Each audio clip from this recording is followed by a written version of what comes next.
ये मेरे पास अपनी मर्जी नाल ना जी ना जुत्ती शुत्ती लैनी है तो कोई मेकअप का समान जी लैनी वो कहण तो ये जी दरजानी सदी हुई आई ना यह 5000 ना अपनी विचू जड़े सिलाई शिलाई दे देने होनी जेडे सूट सिवाने नहीं वो सिवा लवी अपनी धंधा उत्थे वेख के फिर मैं तुहानू दसां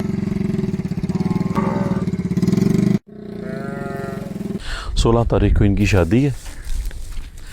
अगले दिन आपने बताया था कि जो खातून है जिसको शौहर ने फैसला दिया हुआ है और ये 3 बच्चियां लेके ना बैठी है भाई के घर में। ये जानवर हैं भाई वाले हैं, कुछ ये साथ वाले घर के हैं, इन्हीं को ये चारा डालती है और अपना ना गुजारा करती है। अपने भी भाई के जानवरों को और पड़ोसियों के जानवरों को भी यही चारा डालती हैं खातून। अभी इनकी 2 बच्चियां छोटी भी हैं।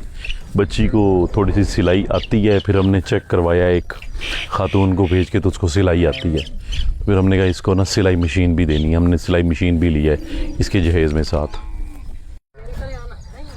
तो तुझे चाला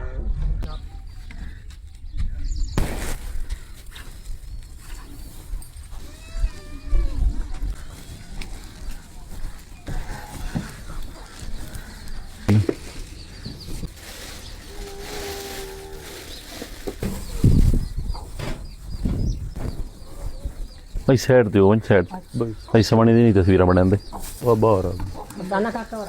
हवाले वीडियो नहीं बनती मेरे पास तेरे ए 4 सूट ही नहीं, ए 4 सूट ही नहीं, ए बाकी तेरी सिलाई मशीन ही पई आई, ए भांडे शांडे ये ही नहीं सारे। ठीक है ये मेरे पास अपनी मर्जी नाल ना जी ना जुत्ती शुत्ती लैनी है तो कोई मेकअप का समान जी लैनी वो कहण तो ये जी दरजानी सदी हुई आई ना यह 5000 ना अपनी विचू जड़े सिलाई शिलाई दे देने होनी जेडे सूट सिवाने नहीं वो सिवा लवी अपनी मर्जी से। ठीक है मेरे पुत्र ये बात आसी जिस जड़े शादी हो सी ना उस जड़े वाजिद ना खाने का समान लाया सी सारा, पक्की हुई देगा भी लाया सी तो रोटी भी लाया सी। क्या हाल है वेख लाया पे ये हुण तेरे घर समान बना तो कहीं ये ना हो इस धी का समान अपनी धी नूं देके घाट और छोड़ बंदा बनी। ठीक है ना वेख ला जी सिर्फ तेरे वाला सूट नहीं से लैके आया जो तू दिता हो वो एक के 2 हैं 2 हैं ना मैं वो 4 ले आया ये। ठीक है ना बस सिलाई दे पैसे दे छोड़े तो जो कोई समान शमान जो बच्ची लैना होंदा ना बस उनको बनिया हाँ की है कि कोई ना रोटी दी देसन क्यों नहीं देवनी होई क्यों नहीं देवनी दी नहीं नहीं तू तो देवनी है ना लेकिन अगू तैन किश देंदे पैन के कोई ना जिन्ना वादा कीता होया आखिर नहीं हाले तो कोई नहीं नेड़े आया जी नेड़े कोई नहीं आया तो किवें हुण वादा कीता तो 2-4 जड़े पहले देन देन अल्लाह पाक दे हस्ते ते छोड़े कुछ बन जासी जी मोर लख रही मैंने पता कि मैंने दसी जा ना ये ना होवे जे ना करें ना